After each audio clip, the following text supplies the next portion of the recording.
मिस्र की अज़ीमुश्शान तारीख़ क्लोपेत्रा के बग़ैर नामुमकिन है।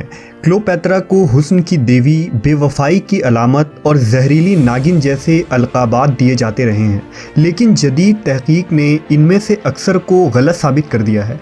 आज हम इस वीडियो में आपको उन तमाम हक़ाइक़ के मुतालिक बताएंगे और क्लोपेत्रा के सहर अंगेज़ तारीख़ को जानने की कोशिश करेंगे।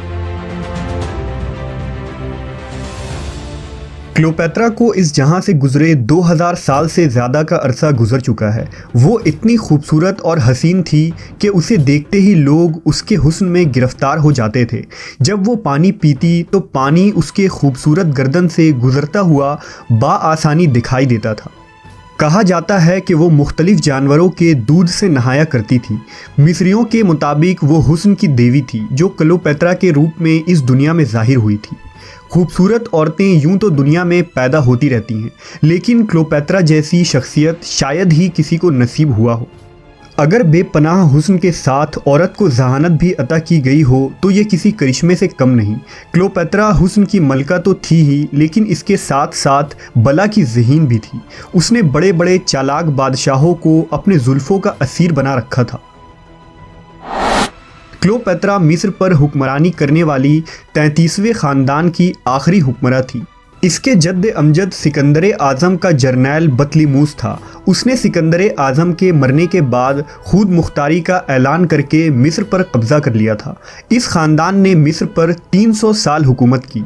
51 क़बल मसीह में जब क्लोपेत्रा के बाप का इंतकाल हुआ तो क्लोपेत्रा उस वक्त सिर्फ 17 साल की थी। मिस्र के रिवाज और कानून के मुताबिक ख़ानदान की बड़ी लड़की तख्त की वारिस बन सकती थी, लेकिन इसके लिए उसे अपने छोटे भाई से शादी करनी पड़ती। लिहाजा क्लोपेत्रा को अपने 12 साला भाई से शादी करना पड़ी और इस तरह ये दोनों मिस्र में तख्त नशी हुए।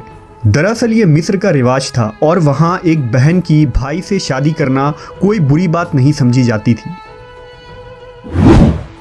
हुकूमत के तीसरे साल देगर उमरा के भड़काने पर क्लोपेत्रा के भाई ने मुकम्मल इख्तियार अपने हाथ में लेकर उसे जिलावतन कर दिया। क्लोपेत्रा ने शाम जाकर हुकूमत दोबारा हासिल करने के लिए फ़ौज इकट्ठी करना शुरू कर दी, लेकिन वो जानती थी कि जब तक किसी बड़े ताकत का साथ नहीं मिलेगा वो मिस्र के तख्त को हासिल नहीं कर सकती। इसलिए उसने उस दौर के सबसे बड़े जंगी क़ुव्वत रोम के शहंशाह जूलियस सीज़र से रब्ता किया। क्लोपेत्रा को किसी तरह मालूम हुआ था कि जूलियस सीज़र खूबसूरत लड़कियों का दिलदादा है। क्लोपेत्रा खुद निहायत ही हसीन थी। उसने एक जुआ खेलने का फ़ैसला किया। उसने खुद को एक कालीन में लपेटा और अपने एक ख़ास आदमी के ज़रिया इस कालीन को जूलियस के दरबार तक पहुंचा दिया। ऐसा ऐन मुमकिन था कि जूलियस सीज़र उसे पकड़कर उसके भाई के हवाले कर देता और वो उसे कत्ल कर देता, लेकिन क्लोपेत्रा को अपने हुस्न और जूलियस के हुस्न परस्ती पर इतना एतमाद था कि उसने अपना ये आखिरी पत्ता खेलने का इरादा कर लिया था। जब जूलियस सीज़र के सामने कालीन खोला गया तो उससे क्लोपेत्रा बरामद हो गई। क्लोपेत्रा के तवक्के के ऐन मुताबिक जूलियस सीज़र उसके हुस्न का दीवाना हो गया। उसने उसके भाई के मुकाबले में क्लोपेत्रा की हिमायत का ऐलान कर दिया। जूलियस सीज़र रोम का ताकतवर तरीन बादशाह था। क्लोपेत्रा ने जूलियस की मदद से मिस्र पर दोबारा कब्ज़ा करके अपने भाई का काम तमाम कर दिया, लेकिन मिस्र की मलका बनने के बाद रिवाज के मुताबिक इस मर्तबा क्लोपेत्रा को अपने 11 साला भाई से शादी करना पड़ी। हुकूमत संभालने के बाद वो जूलियस सीज़र के पास रोम पहुंची और उसके दिल की रानी बन गई। जूलियस सीज़र क्लोपेत्रा के पीछे इस कदर दीवाना हो गया कि उसने पूरे रोम को अपने एक जर्नैल मार्क एंथोनी के हवाले कर दिया और खुद दिन रात क्लोपेत्रा के साथ अय्याशियों में मशगूल हो गया। लेकिन जल्द ही एक साजिश के ज़रिया जूलियस सीज़र को कत्ल कर दिया गया। इसके बाद क्लोपेत्रा मिस्र वापस लौट गई। कहा जाता है कि मिस्र वापस पहुंचने के बाद उसने अपने भाई को भी जहर देकर मरवा दिया। जूलियस सीज़र की मौत के बाद रोम में खाना जंगी शुरू हो गई। सीज़र का करीबी दोस्त एंथोनी दावेदार की हैसियत से सामने आया।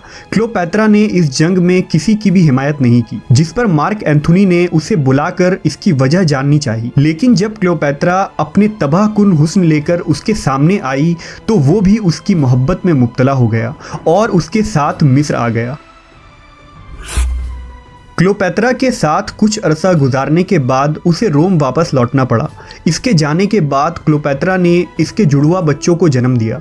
32 कबल मसीह में ऑगस्टस ने मार्क एंथोनी के खिलाफ जंग का ऐलान कर दिया। लिहाजा जब मार्क की शिकस्त यकीनी हो गई तो क्लियोपेत्रा ने एंथोनी को मिस्र वापस लौटने का मशवरा दिया। लेकिन इससे पहले कि वो मिस्र के लिए रवाना होते, मार्क एंथोनी के पास ये झूठी खबर पहुंचाई गई कि क्लियोपेत्रा को कत्ल कर दिया गया है। दिल गिरफ्तार होकर एंथोनी ने खुदकशी कर ली। ऑगस्टस रोम की तरफ एक अजीम फौज लेकर बढ़ रहा था।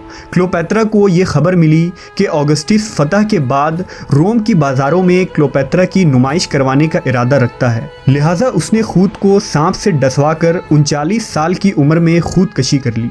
यूं मिस्र की तारीख का एक बाब बंद हो गया।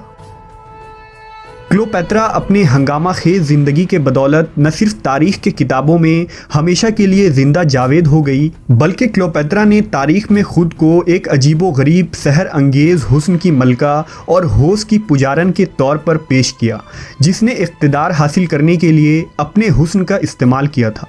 उसकी साजिश से बहुत सी सल्तनतें ज़वाल पजीर हुई और बहुत से बेगुनाह लोग मारे गए। क्लियोपेत्रा को कई मुसन्निफ़ीन ने अपनी तख्लीक़ात का हिस्सा बनाया और शेक्सपियर जैसे मुसन्निफ़ ने क्लियोपेत्रा की शख्सियत पर ड्रामे लिखे और कई मशहूर फिल्में भी बनाई गईं। आज के कई कॉस्मेटिक ब्रांड्स और मेकअप की दुनिया क्लियोपेत्रा की ही देन है, क्योंकि मेकअप की इजाद क्लियोपेत्रा ने ही की थी और इस ज़मीन पर वो पहली औरत थी जो अपने नाखून और होंठ सुर्ख करती थी। क्लियोपेत्रा एक बाहिम्मत और चालाक औरत थी। अगर सीज़र ना मरता तो करीब करीब पूरे रोम को वो अपने कब्ज़े में ले चुकी थी, जो बड़े बड़े जाबाज नहीं कर पाए थे।